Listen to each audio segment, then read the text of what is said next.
Okay, so are you ready to dive into something really fascinating with me today? I am. We're going to be looking at sound healing, Sounds good. and specifically how tuning forks might be able to help people deal with depression. Okay. Now, I know what you might be thinking. What's that? Tuning forks. Yeah? Sounds kind of out there, right? Yeah, a little bit. Well, our source material comes from an ebook written by Tina, who was actually pretty skeptical herself at first. Oh, interesting. But her journey using tuning forks to address her own depression was really remarkable. So we're going to unpack all that today. Okay.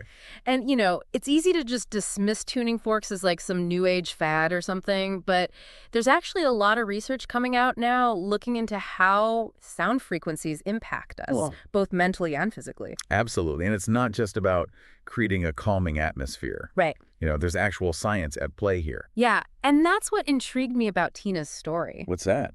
She didn't just jump on the tuning fork bandwagon. She really dug into the science and started experimenting on herself.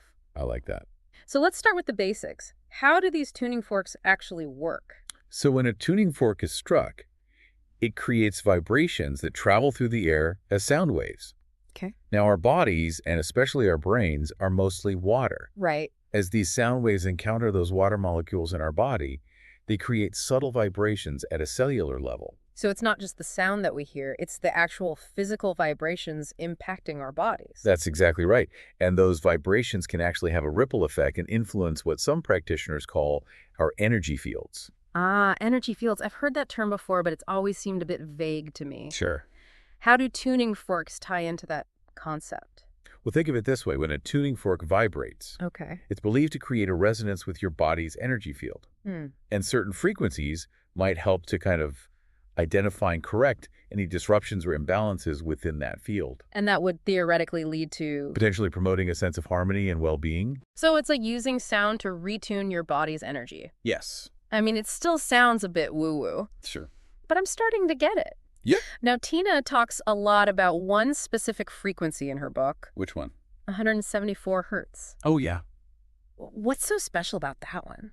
Well, she describes it as potentially reducing physical pain and creating this sense of security, almost like a comforting hug for your organs. Okay. Now, I know that might sound a bit out there, Yeah. but there is some research suggesting that specific frequencies can impact the autonomic nervous system, And that's the one that controls things like...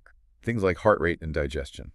So theoretically, a tuning fork could help regulate those systems and make you feel calmer. That's the idea. And, when we're talking about depression, addressing both the physical and the emotional components is key. And Tina's ebook really dives into how tuning forks might be able to help with depression. Okay, but how can something as simple as a tuning fork impact something as complex as depression? Well, it's thought that the vibrations might help release trapped emotions. Oh, okay. So imagine those vibrations resonating with your body's energy field, loosening and releasing tension that could be contributing to those heavy stuck feelings. So it's like a sonic deep tissue massage for your emotions. That's one way to think about it. I like that. The calming, repetitive tones might also help quiet those racing negative thoughts that often come along with depression. Right. Tina describes it as finding a quiet space within your own mind, Oh. which can be really valuable when you're feeling overwhelmed. I can see how that would be helpful. Yeah. But depression isn't just in your head, right? There's Yeah. a lot of physical tension that comes along with it, too. Absolutely. How do tuning forks address that? Well, the vibrations from the tuning fork, especially when you place it directly on your body, can actually help to alleviate muscle tension. Ooh. Think about it when we're stressed or anxious. We tend to hold a lot of tension in our muscles. And those tight muscles can actually make feelings of anxiety and low energy even worse. So it's like a vicious cycle. Exactly. And releasing that physical tension could help break that cycle. Exactly. It could help people feel lighter, both physically and emotionally. Interesting. And, we were talking earlier about how tuning forks might be able to influence our energy fields. Right. Well, some practitioners think that depression could be linked to imbalances in those fields. Yes. So using tuning forks to rebalance those energies could be another piece of the puzzle. It very well could be. It's interesting how we're talking about addressing depression on so many levels. Yeah. Emotional, physical, and even energetic, all through sound. This is really starting to sound less like hippie stuff and more like a legitimate therapeutic tool. It is, and that's what's so fascinating about sound healing in general. Yeah. It offers a holistic approach to well-being. Right. And while there's still a lot more research to be done, the anecdotal evidence from people like Tina is really compelling. I'm definitely intrigued. So let's get practical. Okay. If someone wants to try tuning forks themselves, where do they even begin? Well, that's where Tina's personal experience comes in. Okay. She actually offers some really clear guidance in her ebook for anyone starting out. Great. First, she emphasizes quality, choose machined tuning forks over molded ones for a purer vibration. Okay. She even recommends specific brands like Omnivos, which she says are high quality and still her go-to. So quality over quantity when it comes to tuning forks. Yes. What else does she suggest? She also recommends doing a little bit of research before you jump in, explore books and videos to learn more about how to use tuning forks effectively. Okay. She provides a bunch of resources in her ebook, including specific books by Eileen McCusick, Okay. who's a leading expert in something called biofield tuning. Biofield tuning, what's that? It's a specific type of sound healing that uses tuning forks to assess and balance the human biofield. So basically another term for the energy field we've been talking about. That's right. It's based on the idea that our bodies have this subtle electromagnetic field that can be influenced by sound vibrations. So you're using sound to tune up your body's energy field. Exactly. Okay, that's pretty fascinating. It is. But I have to ask, what does Tina say about actually using these tuning forks? Sure. Does she give any specific instructions? She does, and it's actually pretty simple. Okay. She recommends starting by activating the tuning fork by gently striking it against an activator puck. Which is basically like a... Basically a little rubber mallet specifically designed for this purpose. Okay. Then you hold the tuning fork by the stem, not the tines, and place it near your ear. Okay. So you're listening to the sound vibrations. What's the point of that? It's thought that listening to the tuning fork helps introduce the frequency to your auditory system, Okay. and it may potentially stimulate different parts of the brain. Interesting. Tina specifically recommends starting with the right ear, taking a few breaths, and then switching to the left ear. This is believed to help activate the vagus nerve. Oh, the vagus nerve. Yeah, which plays a really crucial role in regulating our parasympathetic nervous system, Which is... the system responsible for rest and relaxation. I've heard about the vagus nerve before, but I didn't realize it could be stimulated through sound. Yeah, it's pretty interesting. It is. So what happens after you've listened to the tuning fork? Tina recommends gently swirling the activated tuning fork over the top of your head for a few seconds. Yeah. This is thought to connect the right and left hemispheres of your brain, promoting a sense of balance and integration. Then she emphasizes the importance of grounding yourself through deep breathing. So you're combining sound and breath to enhance the calming effect. Exactly. And finally, she encourages you to experiment with placing the activated forks over or around various parts of your body, paying attention to any sensations or shifts you experience. So it's like our bodies are sending us signals, Yeah, and the tuning forks help us hear them more clearly. that's a great way to put it. And while the process might seem simple, the impact on our well-being could be really profound. Right. But with so many different tuning forks and frequencies out there, how do you know which ones to use? That's a great question. Are there certain frequencies that are especially good for mental health? There are, and that's something we'll dive into in the next part of our deep dive. Okay. We'll explore some of the key frequencies that Tina highlights in her ebook and how they might be used to address specific emotional challenges. Stay tuned because there's a whole world of sound frequencies waiting to be explored, and the potential for healing and transformation is truly remarkable. Okay, sounds good. Right. I'm excited to learn more about these frequencies. Me too. And I'm sure the listeners are too. So let's take a quick break, and we'll be back in a moment to continue our deep dive into tuning out depression. Sounds good. So we're back and ready to learn more about those specific frequencies Yes. that Tina talks about in her ebook. Okay. She seems to believe that different frequencies can target different emotional and mental states. So what are some of the key ones that she highlights? One that she mentions early on is 432 hertz. 432 hertz. Yeah, often called the universal frequency. How interesting. Now, there's a lot of debate online about the scientific validity of this specific frequency, Right. but people who believe in it claim that it resonates with the natural frequency of the universe. So it's like aligning yourself with some kind of cosmic harmony. That's the idea. Okay. And a lot of people who use 432 hertz report feeling more peaceful and relaxed, which, could be beneficial for reducing stress and anxiety. Right, because those are both factors in... Often factors in depression, yeah. Are there any studies to back up these claims? Well, there haven't been large-scale controlled studies on 432 hertz specifically, Okay. but there is a growing body of research showing that sound and music therapy in general can have positive effects on things like mood, stress levels, and even pain perception. So while the jury's still out on 432 hertz, Yeah. at least there's some evidence that sound can impact our well-being. Right. What are some of the other frequencies that she mentions? Another interesting one is 528 hertz, which is often called the love frequency. The love frequency. Yeah. Okay. This one is associated with emotional healing, transformation, and DNA repair. DNA repair. Yes. That's a big claim. It is a bold claim. What's the thinking behind that one? Some researchers believe that 528 hertz resonates with the frequency of water molecules in DNA, Hmm. and that exposure to this frequency might have a harmonizing effect on cellular structure. So it's like a... But it's important to emphasize that this is still a very theoretical concept. Yeah, for sure. More research is needed. Yeah. But even if we put the DNA claim aside, the idea of using sound to promote emotional healing is interesting. It is very interesting. Does Tina talk about any other frequencies that are specifically related to emotional well-being? Yes, she mentioned 639 hertz, Okay. which is linked to relationships and emotional connections. Mm-hmm. She even calls it the relationship frequency. Oh, wow. And people say it can help with loneliness, which is something that often goes hand in hand with depression. So it's like a sonic bridge for strengthening our connection with ourselves and others. That's a beautiful way to put it. Hmm. And it ties back into the idea that we're not just isolated individuals. Right. We're interconnected beings. Mm. And fostering those healthy relationships can be really crucial for our mental and emotional health. That makes a lot of sense. And I remember you mentioned one more frequency last time. Yes. 741 hertz. Right. 741 hertz is often associated with detoxification, mental clarity, and problem solving. Hmm.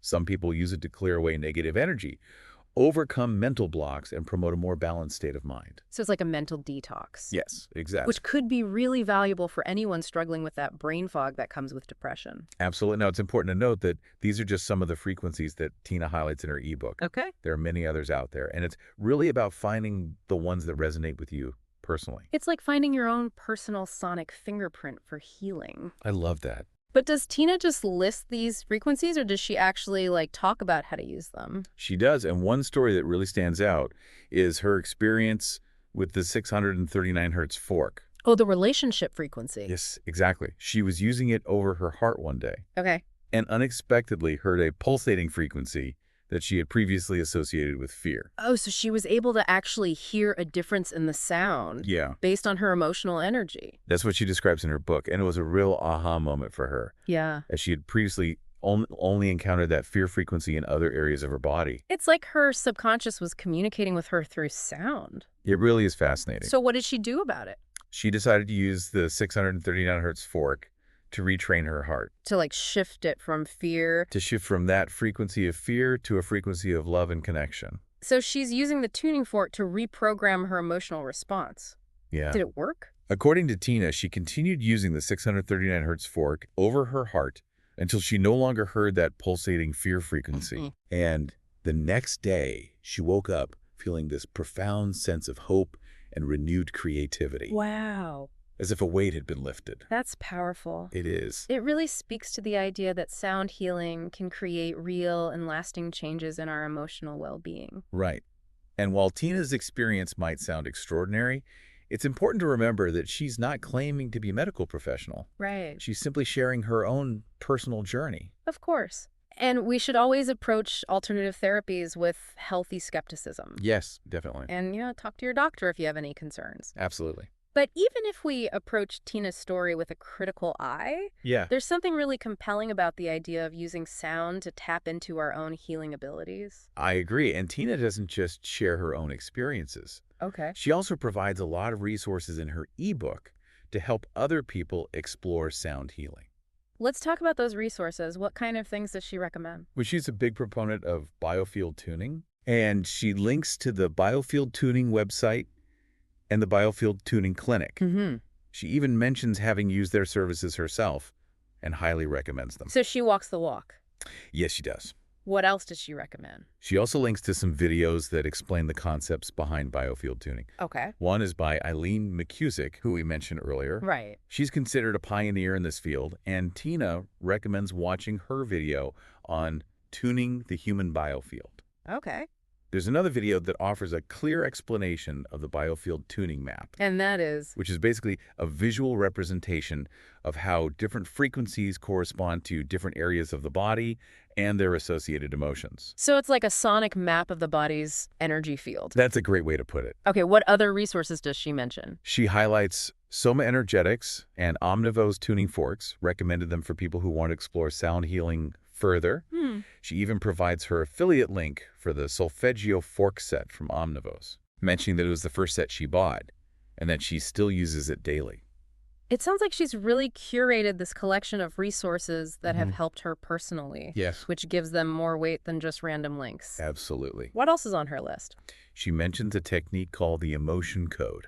The emotion code. Yeah. What's that? It's designed to help people identify and release subconscious trauma that's stored in the body.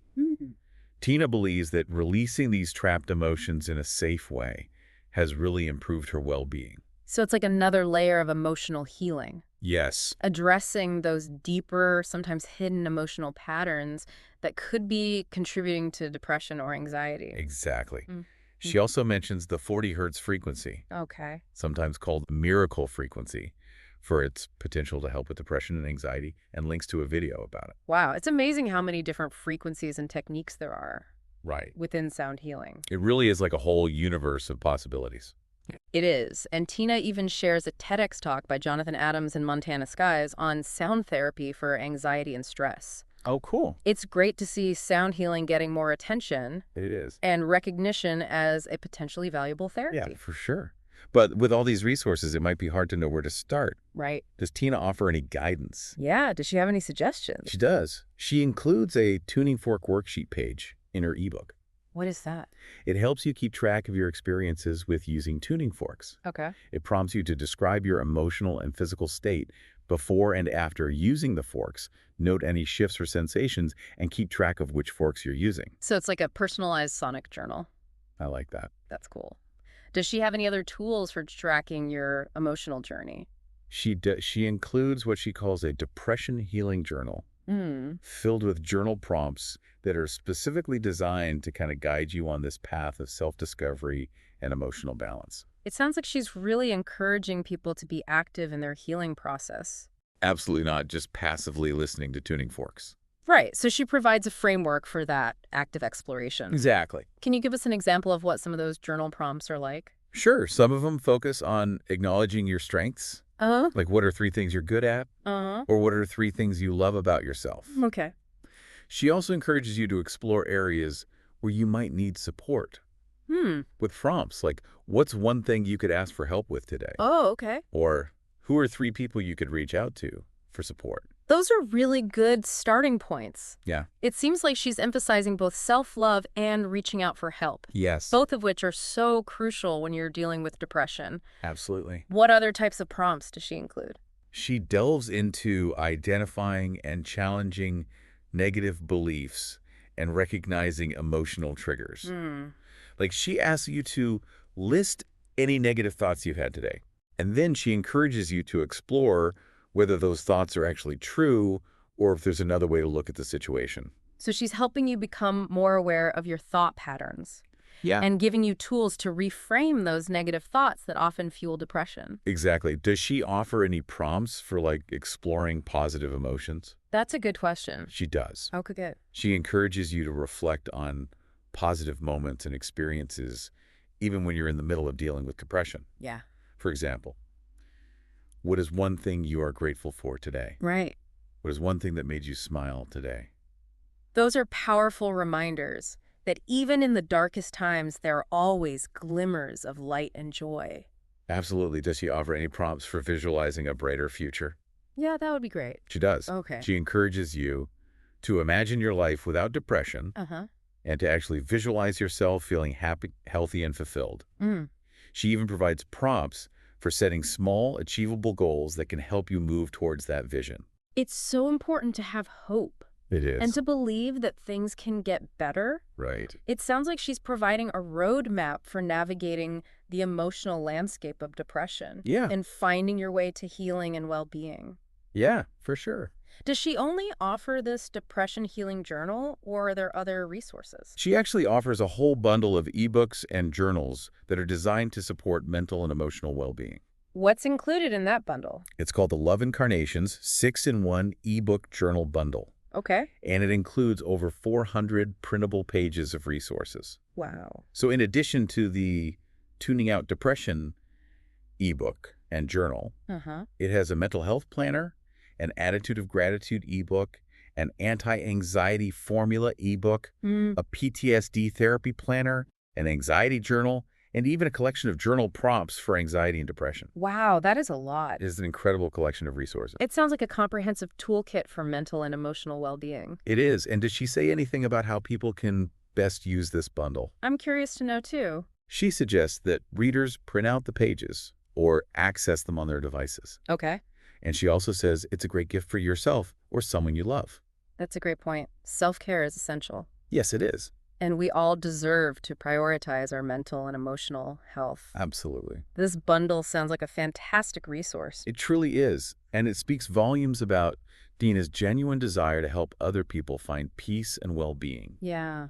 Her closing message in the ebook sums it up perfectly. What does she say? She says, "Give the gift of mental health to yourself or someone you love. You are worth it." That's a beautiful sentiment. It is. It really captures the spirit of her work, Yeah. promoting self-love, healing, and empowerment. It does, and it really reflects the message we've been exploring throughout this whole deep dive, Which is that we all have the power to heal and create a better life, right. and that there are tools and resources to help us. This has been an awesome exploration into sound healing It has. and its potential for helping people with depression. We've gone from the science to the personal stories to all these amazing resources. I'm eager to hear your final thoughts. Yeah. What stood out to you the most from Tina's story? I think what struck me the most was Tina's willingness to try unconventional approaches to healing. Yeah. You know, she didn't dismiss tuning forks as some new age fad. Right. She was open-minded and curious, Mm-hmm. and that led her to healing and transformation. That's such a crucial point. Sometimes the most unexpected paths lead to the greatest discoveries. I love that. It highlights how important it is to trust our intuition, be open to new things, and recognize that healing can come in many forms. And it shows that we have more power than we think to shape our own well-being. Absolutely. As we wrap up this part of our deep dive, Yeah. I want to leave you with a final thought. Okay. If our emotions have a frequency, what other hidden frequencies might we be carrying within ourselves? And how can we learn to listen more deeply to those subtle vibrations and create a more harmonious life for ourselves? That's a beautiful question, and one that I think we'll continue to explore in the last part of our deep dive. That's good. We'll get into the bigger implications of sound healing Okay. and the potential it has to create a more fulfilling life. I'm excited. So stay tuned, everyone, for the final part of our journey into tuning out depression. Welcome back to the final part of our deep dive into sound healing and depression. It's been quite a journey. It has. I'm really curious about that question we ended with last time. Oh, yeah. What other possibilities might sound healing hold? Right, because it feels like even though we focused on tuning forks and depression, we've barely scratched the surface of what sound can do. Absolutely. We're surrounded by sound all the time, Right. from nature to music to even just our breath. Yeah. Sound is always shaping how we experience the world. But most of us don't really think about the impact sound has on us. That's true, and that's where the real power of sound healing comes in. How Becoming more aware of those sounds around us Yeah. and how we can use them intentionally to improve our well-being. It's like rediscovering something our ancestors probably knew instinctively. What's that? That sound can be medicine. Exactly. And modern science is just starting to understand that there's a long history of using sound for healing in all kinds of cultures. Like, Chanting, drumming, singing bowls. right, those have been around forever. For centuries. It's so cool how ancient wisdom is being backed up by science now. It is. We're starting to understand how sound affects our nervous system, our brain waves, Yeah. even our cells. And as we learn more, Who knows what else we'll discover? Right, like maybe we'll find specific sound frequencies that Right. can boost creativity or improve thinking or even help us heal physically. It's exciting to think about. It is. It's like we're on the verge of a sonic revolution in healthcare. Imagine that. Imagine sound being used in hospitals and clinics and our homes Yeah. as just a normal everyday tool for feeling better. It's a beautiful vision, and I think it could happen. Me- We're already seeing sound therapy being used in some places for things like anxiety, PTSD, and chronic pain. It's really great to see these alternative approaches becoming more common It is. and offering people new ways to heal and feel good, Yeah. It all comes back to understanding the power of sound. not just as entertainment, Right. but as something that shapes our reality. Well said. Sound is vibration, and vibration is energy, and we're all energy beings. Now we're all like walking, talking symphonies. I love that. And if we can learn to tune into those frequencies inside us, Yeah. we can unlock a whole new level of health and harmony. Beautiful. As we wrap up this deep dive, I want to leave you with one last thought. Okay. If our emotions have a frequency, what other hidden frequencies are we carrying around? And how can we learn to really listen to those subtle vibrations? And create more harmony in ourselves and the world. Exactly. That's such a great question, and it makes me want to keep exploring and keep listening. Me too. Thank you for joining us for this deep dive into tuning out depression. It's been a pleasure. I hope you learned some new things I hope so. and maybe even feel a little bit of awe Yeah, about the power of sound. it's amazing. Until next time, keep exploring, keep learning, and keep listening to that beautiful symphony inside you.